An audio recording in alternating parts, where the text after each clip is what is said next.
ایک بڑی عجیب بات ہے کہ کافر جو ہوتے ہیں ان کو نفس وجود باری کا انکار نہیں ہوتا کہ اللہ موجود نہیں ہے. یہ بتایا گیا. یہ کون ہے؟ حضرت ہود ہیں. ہاں حضرت ہود ہیں. یہ پیش کر رہے ہیں دعوت اپنے قوم کے ساتھ, ایک اللہ کی عبادت کرو. اب دیکھو کیا بول رہے ہیں, قول دیکھو, قالوا اجیتنا لنعبد اللہ وحدہ, تم آئے ہو ہمیں یہ بتانے کے لیے کہ ہم صرف اللہ کی عبادت کریں, ایک اللہ کی, نعبد اللہ وحدہ ونذر ما کان یعبد آباؤنا, اور ہم ان معبودوں کو چھوڑ دیں جن کی عبادت ہمارے آبا و اجداد کرتے تھے. دیکھو توحید کا معارضہ انہوں نے تقلید سے کیا ہے, آبا و اجداد کی تقلید سے. یہی دلیلیں آج بھی چل رہی ہیں.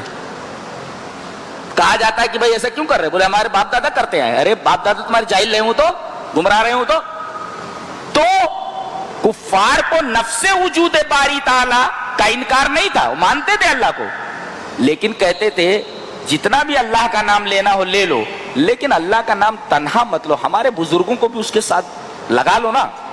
جب تک لگاؤ گے نہیں ہم ماننے والے نہیں. اسی کا نام تو شرک ہے. وہی کہا گیا, قالوا اجیتنا لنعبد, اللہ کا جتنا نام لینا ہو لے لو, ہمیں اعتراض نہیں ہے, لیکن ہمارے معبودوں کو بھی, ہمارے جو بت ہیں ان کو بھی اس کے ساتھ لگا لو. تنہا اللہ کا ذکر کرو گے تو مار کھاؤ گے. یہی تو شرک ہے. قالوا اجیتنا لنعبد اللہ وحدہ ونذر ما کان یعبد آباؤنا فاتنا بما تعدنا ان کنت من الصادقین. تو عذاب لے آ, ہم چھوڑنے والے نہیں اپنے بتوں کو. جس عذاب کا وعدہ کرتا نا, عذاب لے آ سچا ہے تو کہتے ہیں کہ جب عذاب آیا, اللہ اکبر, تو رجس مانے عذاب, غضب. تو عذاب کے بعد غضب کا کیا مطلب ہے؟ ارے بھائی ایک کو کہا کہ کوٹو اس کو, مارو اس کو, اب سزا دی جا رہی ہے نا, عذاب ہے لیکن رحم بھی تو آ سکتا ہے, اے بند کر دے. کہا گیا نا عذاب کے ساتھ غضب بھی ہے. غصہ اللہ کا ختم نہیں ہو رہا ہے, غصہ ختم نہیں ہو رہا ہے, یعنی اس کا مطلب اب بچنے کا کوئی سوال ہی پیدا نہیں ہوتا. ان کو صفحہ ہستی سے اس طرح مٹا دو جیسا کہ حرف غلط ہوتا ہے. تو عذاب کے بعد غضب اس وجہ سے لایا گیا, رجس و غضب. کوئی پیٹا جا رہا تو رحم آ سکتا ہے نا, اللہ فرما رہے نا عذاب آنے کے بعد رحم نہیں ہے, صرف غضب ہے, مٹا دیا جائے ان کو. اور سب مٹا دیے گئے,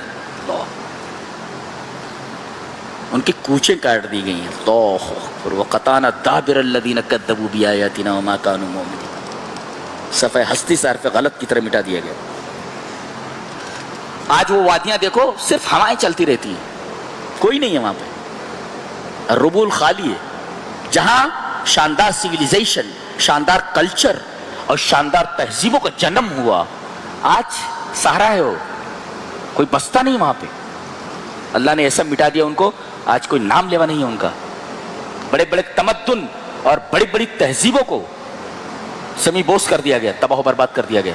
لہذا اللہ کی نافرمانی سے بچتے رہو, ورنہ ایسی مصیبت میں مبتلا ہو جاؤ گے. آدمی کو موت جلدی نہیں آتی ہے, موت تڑپ تڑپ کر کے مرتا ہے. کتنا بھی بڑا آدمی ہو کسی بیماری میں مبتلا ہو جاتا ہے, بچوں کو بھی نہیں بتا سکتا کہ میں کیا کروں. ڈاکٹر کہتے ہیں کہ بھئی تیرا علاج نہیں ہے, جا. بچوں سے کہتے لے جاؤ, خدمت کر لو, اس کی خدمت کر لو, جانے والا ہی ہے, بچتا نہیں ہے. اللہ, سدھر جاؤ بولتا ہوں میں, سدھر جاؤ. میں نہیں بول رہا, قرآن بول رہا ہے سدھر جاؤ, ورنہ بہت برا ہونے والا ہے تم لوگوں کے ساتھ. اس کے بعد قوم لوط کا, یہ عجیب و غریب قوم تھی. یہ عورتوں کو چھوڑ کر مردوں کے ساتھ جاتے تھے, عورتوں کے ساتھ. قوم لوط ہے یہ. اس کا بیان ہم 27ویں پارے میں کریں گے انشاءاللہ. تو ایک ہے عمل منکر, برا کام کرنا, اور ایک ہے ایجاد منکر, برائی ایجاد کرنا.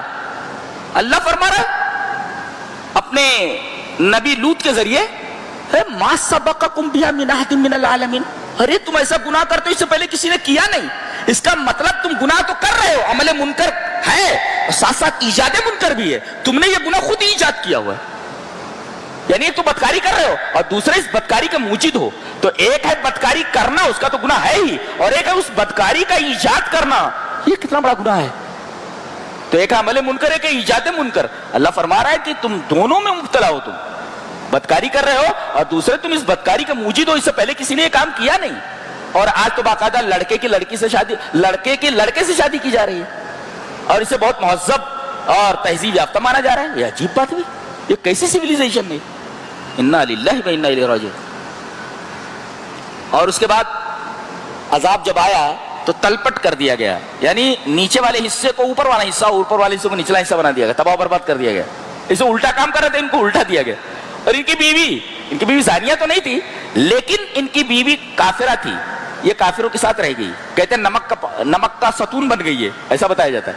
بہرحال کچھ بھی ہو, اللہ کے عذاب کے تحت آ گئی, اور کہا گیا من الغابرین, قصے پاری نہ بن گئی. ایسے لوگوں کو ہسٹری بنا دیا جاتا ہے, ہسٹری بن گئے ہیں یہ لوگ. عورت ہے. اب یاد دیکھو, حضرت لوط علیہ السلام مجبور نہیں کر سکے اپنی بیوی کو کہ تو ایمان والی ہو جا. نبی مجبور نہیں کر سکتا. ہم لوگ کیسے مجبور کر سکتے ہیں کسی کو کہ ایمان لے آئے تھے؟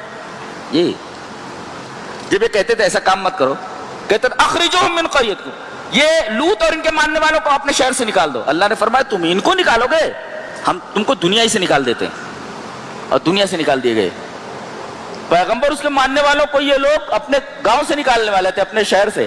اللہ نے ان کو دنیا سے نکال دیا. تو ظالموں کو خبردار ہو جانا چاہیے. وہ کہتے ہیں نا مسلمانوں کو نکال دو, ایسا کرو کہیں تمہیں نہ نکال دیا جائے, تمہیں نہ نکال دیا جائے. تو قاعدہ ہے اخرجوہم من قریتکم. اس کے بعد اللہ دو چیزیں بول رہا ہے, ایک ہوتا ہے ترغیب, ایک ہوتا ہے ترہیب. ترغیب اور ترہیب کا مطلب سمجھو.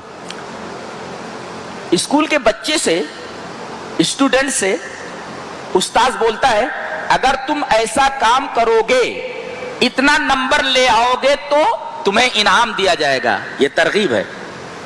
اور اگر فیل ہو گئے تو مدرسے سے نکال دیے, اسکول سے نکال دیے جاؤ گے. یہ ترغیب ہے, ڈرانا ہے. ترغیب کا مطلب کیا ہے؟ اگر پاس ہو گئے, اتنے نمبر لے آئے تو یہ انعام دیا جائے گا, اور اگر فیل ہو گئے تو اسکول سے نکال دیا جائے گا. یہ ترغیب ہے. اللہ تبارک و تعالی نے دونوں باتیں ارشاد فرمائی. اللہ اکبر. وَاذْكُرُوا إِذْ كُنْتُمْ قَلِيلًا فَكَثَّرَكُمْ, تم تھوڑے تھے, ہم نے تم کو کثرت عطا کی. یہ دیکھو, یہ ترغیب ہے. اور وَانظُرُوا كَيْفَ كَانَ عَاقِبَةُ الْمُفْسِدِينَ, دیکھو فسادیوں کا انجام کیا ہوا. یہ ترغیب ہے. تو گویا کہ قرآن حکیم میں دونوں چیزیں چلتی رہتی ہیں, کہیں ترغیب ہے کہیں ترغیب. اللہ ہمیں نیک عمل اور اچھی سمجھ کی توفیق عطا فرمائے. وآخر دعوانا ان الحمد للہ رب العالمین.